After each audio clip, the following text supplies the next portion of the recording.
Hi friends, எல்லாரும் எப்படி இருக்கீங்க? இன்னைக்கு எங்க வீட்ல சிக்கனோட கல்லீரல் தான் எடுத்துட்டு வந்தாங்க. ஸோ இத வச்சு தான் டிஷ் பண்ண போறேன். வெங்காயம், தக்காளி, சில மசாலா பொருளையும் நான் அரைச்சு வச்சிருக்கேன்.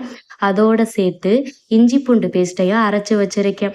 கடாயில எண்ணெய் நல்லா ஹீட் ஆன பிறகு 1/2 டேபிள் ஸ்பூன் கடுகு போட்டிருக்கேன். கட் பண்ண வெங்காயத்தையும் ஆட் பண்ணியிருக்கேன். நல்லா குக் பண்ண பிறகு கட் பண்ண தக்காளியையும் ஆட் பண்ணியிருக்கேன். இது 2ம் சேர்ந்து நல்லா குக் ஆன பிறகு ஒரு டேபிள் ஸ்பூன் இஞ்சி பூண்டு பேஸ்ட் போட்டிருக்கேன். இஞ்சி பூண்டு ஸ்மெல்லு நல்லா போகிற வரைக்கும் நல்லா வதக்கியிருக்கேன். மிளகு, சீரகம், சோம்பு, கறி மசாலா பட்டை வத்தை இதெல்லாம் சேர்த்து அரைச்சு மசாலாவை ஆட் பண்ணியிருக்கேன்.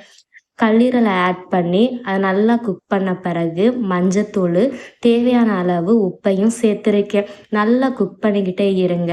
5 நிமிஷம் சென்று மூடி போட்டு எடுத்து பார்த்தீங்கன்னா அந்த எண்ணெய் மேலே பிரிஞ்சு வரும். ஃபைனலாக கொத்தமல்லியை போட்டு இறக்கிக்கலாம்.